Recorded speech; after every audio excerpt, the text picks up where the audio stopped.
Good afternoon. I'm Major General Fullhart, the Commandant of Cadets for the Virginia Tech Corps of Cadets, and we're so glad you could join us for Open House. I hope you're able to learn more about our Leader Development Program today and see how we could be a great fit for your future development as a global ethical leader, one that our country needs now more than ever. Again, welcome. Hi, my name is Kaylee Mason and I'm a member of the Virginia Tech Corps of Cadets. Today I want to show you my life inside and outside the Corps. As a member of the Corps, the War Memorial is a special place for me. The pylons represent brotherhood, honor, leadership, loyalty, service, sacrifice, duty, and our university's motto, Ut Prosum, that I may serve. In the Corps, we strive to live by these standards every day, but there are a lot of things that are unique to the Corps. We are on the drill field for our pass and review, an integral part of our life as a regiment. In the Corps, we live together, get fit together, eat together, and learn together. This is the Skipper Crew, and the Skipper Cannon has been a tradition in the Corps of Cadets since 1963. It is used for touchdowns at football games, pass and reviews, and for formal retreats. The class ring is a great university tradition that began in the Corps. This is the Centennial Ring forged in 2011. Look for the Skipper Cannon and the pylons on this model and every class ring. As a junior, I'm really looking forward to receiving my class ring. It's Division I football. A night game in Blacksburg with the Corps in full force to support the Hokies is not to be missed. It doesn't get any better than this. My life outside the Corps includes volunteering, NROTC, my sorority, my Bible study, and spending time with my friends. I'm a political science and national security major, so I spend a lot of my time in Major Williams. I push myself to do my best, and the Corps' alumni support me with an emerging leader scholarship so that I can focus on and meet my goals. Now I'm headed to class. Today is a great day. We just had our change of command ceremony on the drill field, and I took over the position of First Sergeant of Delta for this spring semester. I would like to introduce you to Cadet Sergeant Shackleford. He is a member of our handling team for Growley, our K-9 ambassador. With all of the challenges this past year, the Corps has taught me how to lead in a completely different and new environment. I know this year is going to be a great year. I'm continuing my journey of becoming a leader both inside and outside the Corps. It really is the best of both worlds for me here at Virginia Tech, and it might just be for you too. Welcome. My name is Lieutenant Colonel Merger, and I'm the recruiting officer here for the Virginia Tech Corps of Cadets. I'm so glad that you were able to join us today. If you have questions, please feel free to email us at corps, C-O-R-P-S, at VT as in Virginia Tech, .edu as in education. We'd love to answer your questions. So today we're going to talk about the differences between ROTC and the Corps, the basic week in the life of a cadet, as well as our 3 phases of training. So let's get started. What is the Corps of Cadets? Well, we are one of 6 senior military colleges. The others are VMI, the Citadel, Norwich, North Georgia, and Texas A&M. Now, only 2 of us, Virginia Tech and Texas A&M, have a Corps within a larger public university. So it makes us kind of unique in the options that are out there for you. So then the next question I almost always get is, well, if that's the Corps and this is ROTC, what is the relationship between the two? And here at Virginia Tech, the Board of Visitors policy says that if you're enrolled in ROTC, you must also be in the Corps. But you can be in the Corps without being ROTC.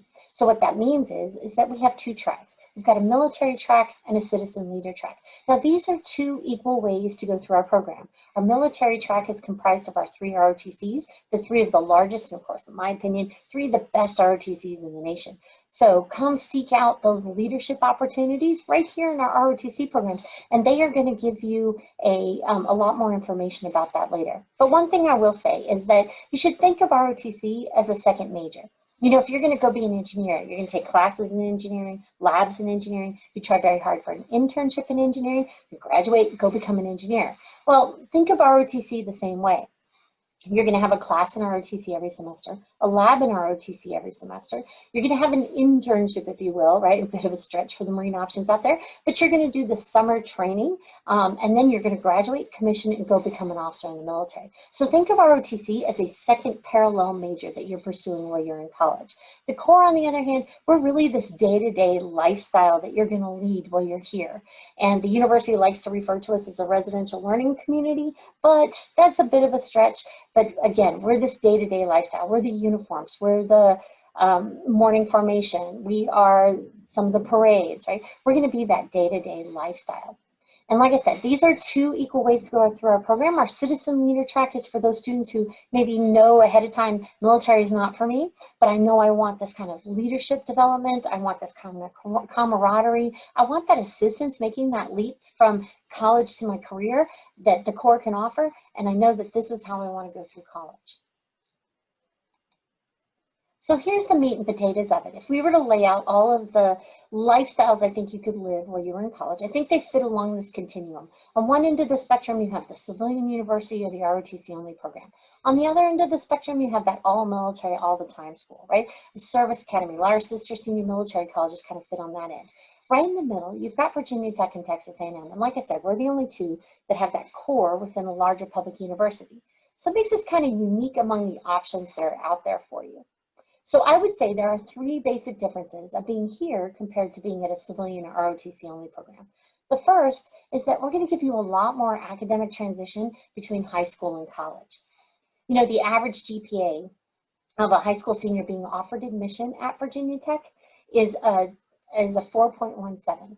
But what does that mean, right? Is it AP? Is it IB? Is it 4 point, 12 point, 11 point? Texas has an 11-point scale. We're still trying to figure it all out, right? This is all apples, oranges, and bananas, and it all got mushed into this number. So it's a completely imaginary number. They just don't give it any weight when they're looking at it. But what they will do is they will look at your high school transcript and look at the major that you've chosen that you want to study here. And they'll say, do you have a good match? And so I think it's really important. Probably the easiest way to be denied at Virginia Tech is not to have a match between your high school strengths in your classes and what you've chosen to major in at Virginia Tech. So do some research, make sure that that's a really good fit for you. And then the second part of it, about 40% of the equation, is how you answer those short answer essay questions. These are really important, and cadets tend to do really well on these. So make sure you're putting that effort in on those essay questions. But what does it mean, right? All these students being admitted, to me it means, wow, they are academically successful students that are going to do well here at Virginia Tech. So here's a fun question. What do you think is the average GPA of a high school senior, or I'm sorry, what do you think is the average GPA of a freshman at Virginia Tech after 1 year? I mean, think about that. I mean, be really honest. You know, when we're talking out loud, most students will tell me, oh, like 3.7, right? In their minds, I can kind of see this bubble above their head, and they're sitting there thinking, well, you know, I had a 4.0 in high school. I'm probably going to get a 4.0 in college, but I don't want to say that in front of everybody, right? But really think about it. What do you think you're going to get your very first year in college? And like I said, most students will tell me about a 3.75. But would you believe the average GPA here at Virginia Tech, and I'm talking all 7,500 freshmen that came in last year, the average GPA was a 2.92. Now, wait a minute, 4.0s coming in and a year later they're averaging C's? Like, what in the world is going on? And I think this is a question worth asking. What in the world is going on? Why are students having so much trouble taking success in high school and transitioning it to success in college? And if I had to put a pin in it, I would really call it time management. Now, students always go, no, wait a minute, I'm good at time management, thank you very much. Have you seen all the things I'm doing in high school and all the grades I'm getting? I'm good at time management, right? So I think it's worth defining. I think you're very good at assignment management. Like, I don't think you can get into college unless you take a list of things that you're doing, plot them all out, and make sure you hit those marks. But what we're talking about is time management, which is a little bit different. You know, we're going to sit down and we're going to look at a daily schedule, and we're going to help you plot out at least 2 hours of study for every hour you're in class. So if you figure you're in class about 15 hours a week in college, you know, and you put in 30 hours of study, that's a 45-hour work week. You know, if you come to college and you treat it like a job, you're going to be a lot more successful. So one of the major things we're going to work on, which is our evening class on Monday nights, is we're going to sit down and we're going to really fine-tune this time management. Not just writing down what's due that day, but actually looking at a schedule and saying, okay, if after formation, what am I going to do for the next hour before I have class? And what am I going to do in the 2 hours in between class? Actually get down to that granular level, and we're going to figure this out so that the second week of classes, your peers on the other side of campus are sitting there staring at 6 syllabi going, oh my gosh, I'm so overwhelmed, I hardly know where to start. A cadet goes, all right, I know if I do what I said I need to get done today, it's all going to happen by the end of the year. And so just a very different starting point. We're really going to sit down and help you get that time management. Core, by the way, we averaged a 3.27 last year. So we did a little bit better than that 292 of the university. But what's really telling is we had a company of sophomores average a 3.4. You know, if you come in and you focus on what we're trying to teach you, I think you're going to find that you get off to a much better start here. The other thing that I think is very different about being here compared to an ROTC only program is we're going to give you a very different roommate experience. You know, where I went to school, I was from Alaska, my roommate was from Hawaii. They said, hey, let's put them together, right? And she was a design major. And so she did all this group work. So we had 5, 6 people in the room, lights on, TV on, music playing. She always said they didn't get creative until about 2 a.m. Meanwhile, I got to get up at 5 a.m. for PT. I'm here to tell you, it is very hard to be academically successful if you're homeless. You know, if you're avoiding your room because you can't figure this stuff out, it makes it very hard to focus on what's really important. So I talked to the cadets here and I go, all right, well, what's your roommate experience like here in the Corps? And they say, ma'am, it doesn't feel like I have one roommate. I feel like I've got 29 roommates. Now, you may be wondering, wait a minute, 29 roommates, like how's that going to be better? But the difference is here in the Corps, we're going to take some things out of the room that cause conflict between roommates. You know, we're going to take TV out for a while. We're going to take music out for a while. It's not that you can't listen to music or watch TV. You can, just do it in the TV lounges or off upper quad. But we're going to just take it out for a little while so you and your roommate can learn how to communicate first before we start adding in all these things that cause conflict. Now, that almighty music privilege, by the way, usually comes back around the 6-week point. So it's not forever, but it's just a chance to get off to a better start. And finally, it's about leadership. You know, when you look at your average ROTC out there, it's probably around 200 cadets. Well, in order to lead at least 30 people in a 200-person organization, you need to be one of the top 10% or top 20 cadets in the program. The problem is, there's more seniors than that. There's seniors all the time that graduate from those programs, never getting the opportunity to practice leadership at that 30-person or higher level. Now, shift to Virginia Tech. We have 3 of the largest, and like I said, in my opinion, 3 of the best ROTCs in the nation. Come seek out those exact same leadership opportunities right here in our ROTCs. But in addition, we have the Corps of Cadets. We were over 1,100 cadets strong this fall. So what does that mean? That means we have over 100 leadership positions every semester. We're the only senior military college that turns these over every semester. So even more cadets get this opportunity to practice leadership at that 30-person or higher level. So our company commanders lead 90. Our battalion commanders lead 330. Our regimental commander leads over 1,100 cadets. So imagine you were a company commander leading at least 90. Your peer from an ROTC only program had maybe one opportunity to practice leading 30, who's probably going to hit the ground run a little bit faster. That's what the Corps brings to the table. So we're going to give you a lot more academic transition, a very different roommate experience, and a lot more leadership opportunities that I think you can find at these civilian or ROTC only programs. Now, flip side of it, these all military all the time schools, they get this, right? They're going to do these same kinds of things. But what I see on that end is this. Freshman year, it's all about transitioning from high school to college. Sophomore year, whoa, my grades, I got to get my grades back, right? Our sophomores are very academics focused. Our juniors, though, they come back to college, they feel pretty confident about academics and leadership, and they go, wait a minute, college is almost over. I don't want to miss out on my college experience. You know, you pop your head up, look around, all military all the time school, it is still all military all the time. You know, you do that here at Virginia Tech. We've got Virginia Tech. We have over 800 different student organizations that you can belong to. You know, we've got a hot chocolate club. If you want to play a sport, we've got NCAA sports here. We've got intramural sports. You name it, there's a club for it here on campus. I think there's even a squirrel watching club, right? You can, in whatever you have an interest in, if you've got 2 other people who are interested with you, you can start your own club at Virginia Tech. There's just so much variety here on campus. So the truth is, you can earn a commission from any of these sources, but what I think it really comes down to is, what do you want your leadership opportunities to look like, and what do you want that college experience to look like? And we want you to know that there's an option right here in the middle, and that's the Virginia Tech Corps of Cadets. And our tagline is, we want to offer you the best of both worlds. Now, it is not best of both worlds day one. First 2 years, we're going to look a lot more like this all military all the time school. Last 2 years, we'll be a little closer to that civilian or ROTC only program. But over the balance of 4 years, you can take advantage of everything this university has to offer. So that's where we fit, right in the middle. Okay, so let's go into the weeds a little bit. What does a week in the life of a cadet look like? Now, we're going to have a cadet panel following this, so you will have an opportunity to ask them some questions, and I think you should really take advantage of that because they are living this every day and can really tell you what it's truly like to be a cadet in the Corps. And you can even ask them about being a cadet in the Corps during times of COVID because that in itself is a really unique experience. But we usually get the day started with physical fitness training, and you're going to do that with your ROTC or Citizen Leader Track program. So the Marine Options and Army ROTC have physical fitness training Monday, Wednesday, Friday, 5:30, 6:30. The Navy, Tuesday, Thursday, 5:30, 6:30. Citizen Leader Track, Tuesday, Thursday, Friday, 5:30, 6:30. And Air Force, they don't do 5:30, they do it at 8:30 twice a week. But this is a huge recruiting tool for Air Force, right?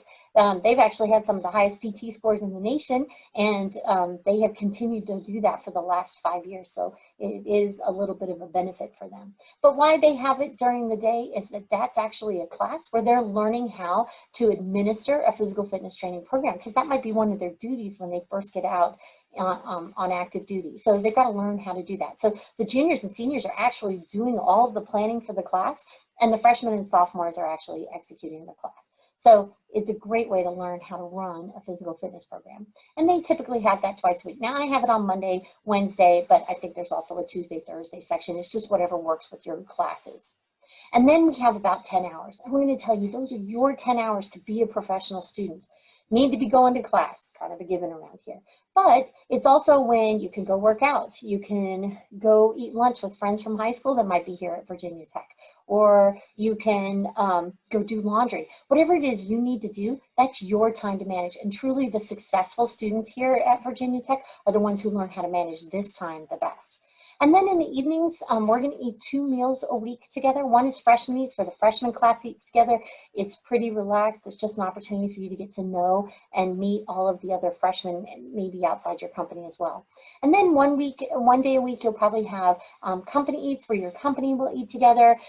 This can be a little bit more stringent, right? You're sitting on the front 3 inches of your chair. Your upper class can ask you questions out of our guide-on, which is our little book of knowledge. Looks something like this year, by the way. Oops, there you go.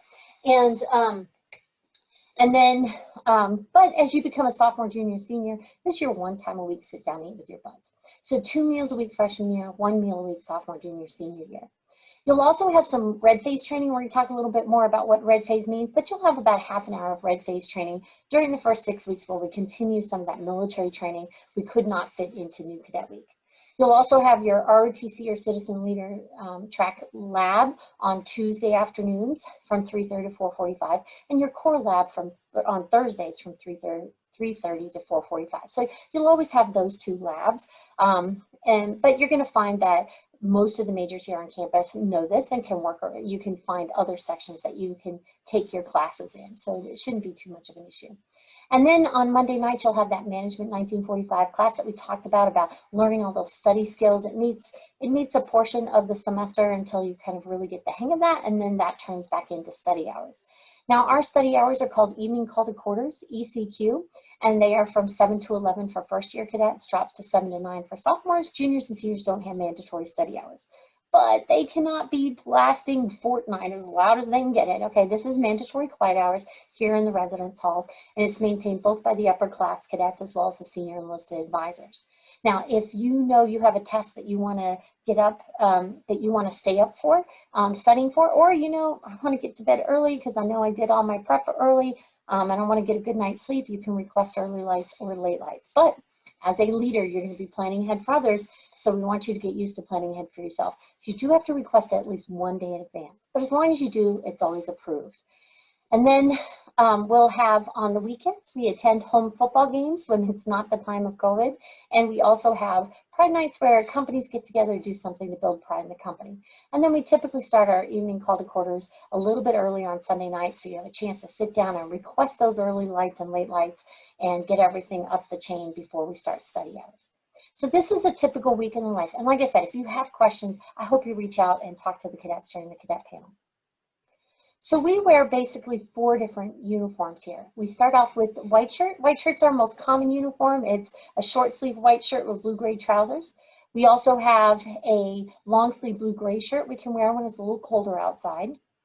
And our dressier uniform is dress B. It's a high collar blue blouse with white trousers or blue-gray trousers when it's a little colder outside. And we can dress this up with cross belts. By the way, in this picture, what you're seeing are the flag cadets who are actually on the field at the football game, accepting the flags from the football players so they can take care of the flag and make sure it's properly cared for. And we also have our MCU uniform, our multicam uniform. Cadets would wear this every day if they thought they could get away with it because you don't have to shine the boots and it's a pretty comfortable uniform, but we do wear this a couple days of the week. Now there are some modified uniforms we might wear. For example, we have a very fancy coat that we can wear during New Cadet Week. You most commonly will be seen in Corps PT gear, which you can see the gray shirt and the black shorts. And then also during New Cadet Week, you'll also see cadets running around in the Corps shirt with the modified MCU trousers. So these are some uniforms you might see during New Cadet Week.